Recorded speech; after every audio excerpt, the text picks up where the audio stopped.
वेगवेगळ्या कलांची आवड असणारे आपले सदस्य आहेत.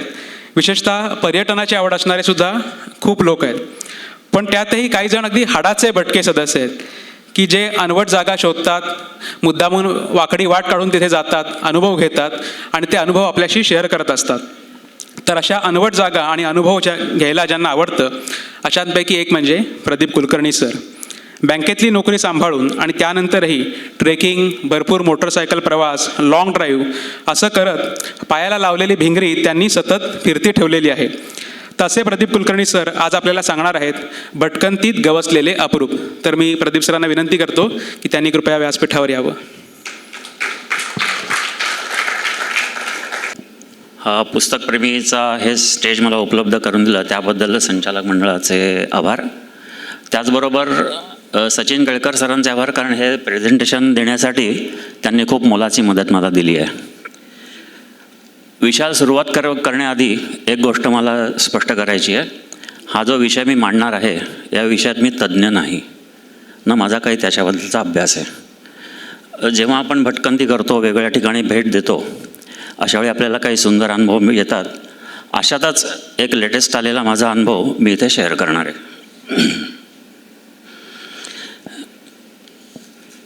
मी जे भाषण आहे ते वाचून दाखवतो कारण मला शिट्टीची खूप भीती वाटते.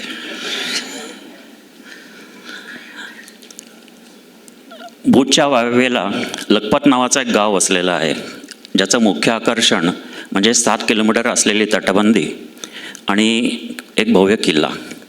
18व्या शतकात हे शहर एक महत्त्वाचे व्यापारी बंदर होते. त्याचे संरक्षण हा किल्ला करत असे. या किल्ल्याच्या भव्य भिंती आजही एका लहान पण गौरवशाली भूतकाळाची साक्ष देतात. 18व्या शतकात आलेल्या सुनामीच्या परिणामी भूपृष्ठावरील हालचालींमुळे इथल्या कोरी नदीने दिशा बदलली.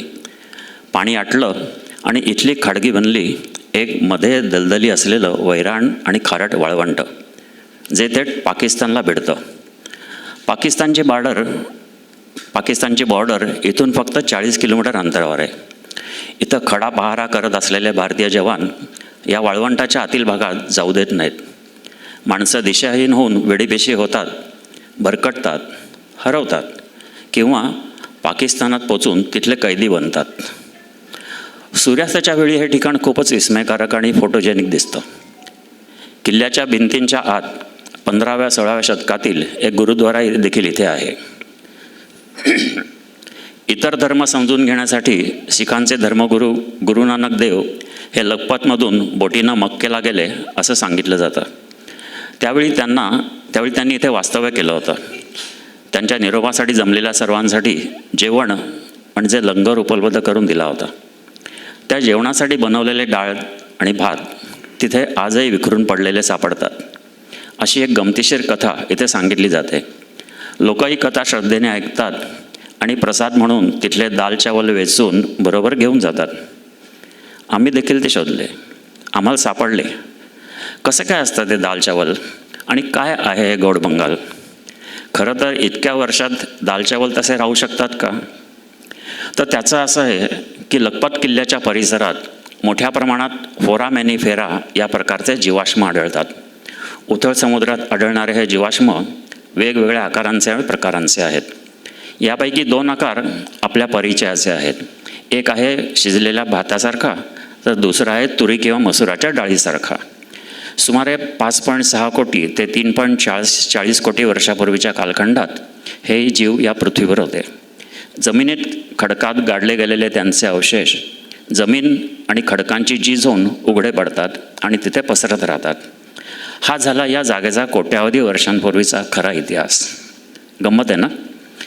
गेल्या 150-200 वर्षांच्या कालखंडात विज्ञानाच्या अनेक शाखा विकसित झाल्या नव्हत्या. अशावेळी अशा घटना आणि नैसर्गिक अवशेष यांचे अर्थ लावताना या दंतकथा निर्माण होणं स्वाभाविक आहे.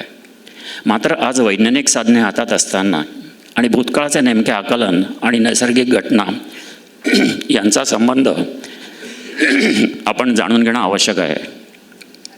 आपल्या हाताशी असलेल्या विज्ञान आणि त्यातून विकसित झालेल्या तंत्रज्ञानाचा उपयोग करून निसर्गातील अद्भुत घटनांचा सुसंगत अर्थ लावणं हे आवश्यक आहे. भूतकाळाचे नीट आकलन झाल्याशिवाय भविष्याकडे योग्य पद्धतीनं मार्गक्रमण करणं आपल्याला शक्य होणार नाही. असो, अरे पण मी लखपतला कसा पोचलो? तर ते राहिलंच की. कच्छ म्हटलं की अलीकडे रणोत्सव, तंबूत वास्तव्य, सेल्फी, फोटो, रात्रीचे फोक डान्स आणि धमाल असं एक समीकरण पक्कं झालं आहे. पण गेल्या 2-3 वर्षांपासून पुण्यातील भवतालमार्फत कच्छ भागाची आगळी वेगळी ओळख जीवाश्म सहली आयोजित करून सामान्य लोकांना करून दिली जाते. सर्वसामान्य माणसं जिथे फिरणं दुरापास्त आहे, पण जे भौगोलिक, नैसर्गिक, पर्यावरणीय आणि ऐतिहासिक संदर्भात महत्त्वाचे आहेत, अशा ठिकाणी भवताल मंच सहली आयोजित करत असतो. अभिजित घोरपडे हे या मंचाचे संस्थापक. या उपक्रमाचा एक भाग म्हणून कच्छ भागातील जीवाश्मांच्या अभ्यासासाठी भवतालतर्फे ही सहल होती. यात रणाबरोबरच मोहनजोदडोकालीन 5000 वर्षांपूर्वीचे नगर धोलावीरा याचाही समावेश होता. या भागात फिरायची, कच्छचे रण धोलावीरा गाव बघायची प्रबळ उत्सुकता मनात होतीच. त्यामुळे भवतालच्या सहलीचा सफेद रणासोबतचा हा कार्यक्रम वेगळा वाटला आणि लगेच नाव नोंदवलं. या कच्छ इको फॉसिल टूरसाठी मार्गदर्शक म्हणून आमच्याबरोबर होत्या भूविज्ञान आणि पुराजीवशास्त्रज्ञ डॉक्टर कांतिमती कुलकर्णी. गेली 40 वर्ष येथील जीवाश्मांच्या अभ्यासासाठी आणि संशोधनासाठी त्यांनी या भागाला अनेकदा भेट दिली आहे. प्रचंड भटकंती करत हा भाग पिंजून काढला आहे. आमच्यासाठी होमवर्क म्हणून त्यांनी एक छोटी पुस्तिका प्रवासाच्या सुरुवातीला आमच्या हातात दिली.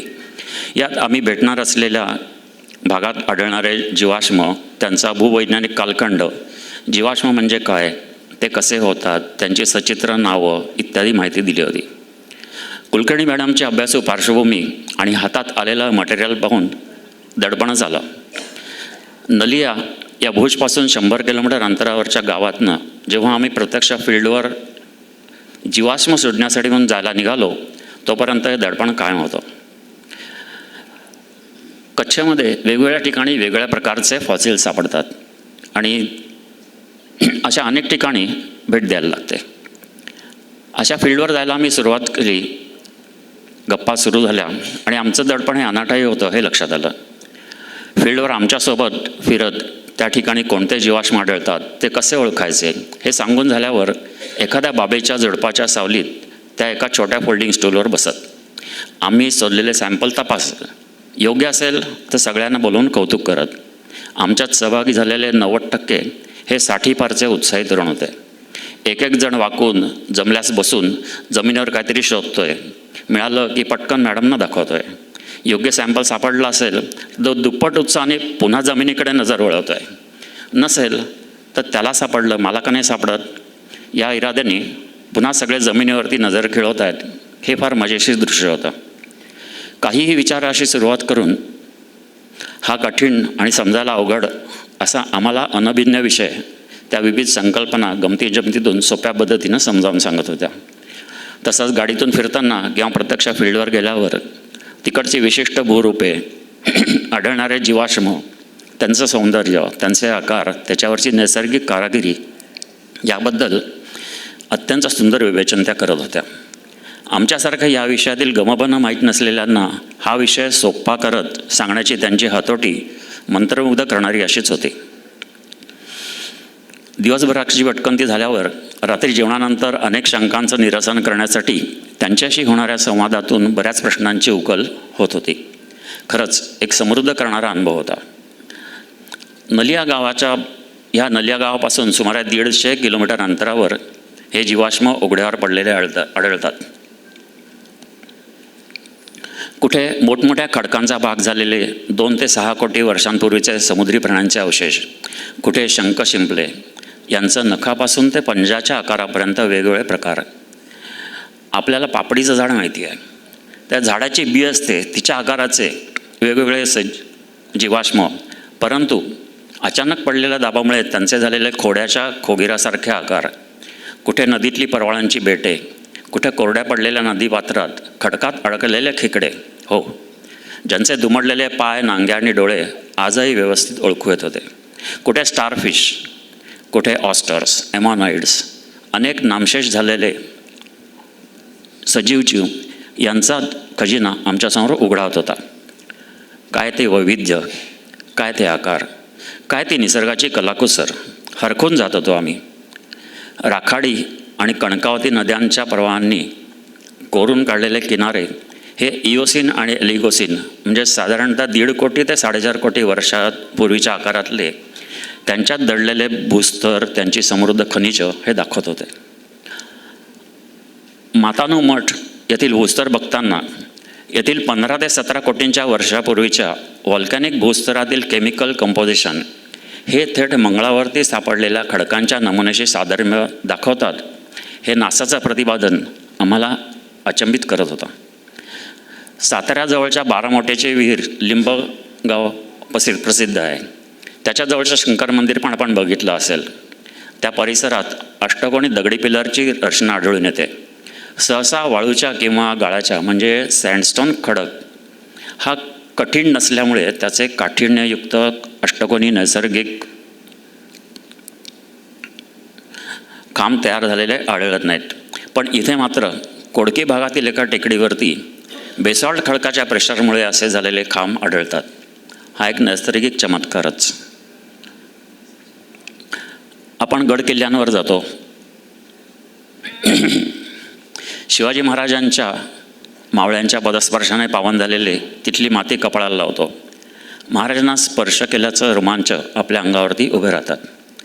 जेव्हा कोट्यावधी वर्षांपूर्वीच्या कालखंडातील हे जीवाश्म आम्ही पाहत होतो, हाताळत होतो किंवा त्याच्यावरची धूळ झटकत होतो, तेव्हा अशाच भावना मनात उमटत होत्या. कित्येक वर्षांपूर्वीच्या ज्वालामुखीतून निर्माण झालेल्या खडकाला केलेला स्पर्श मनावरती काहूर माजवणारे तरंग निर्माण करत होता. जीवाश्म म्हणजे काय?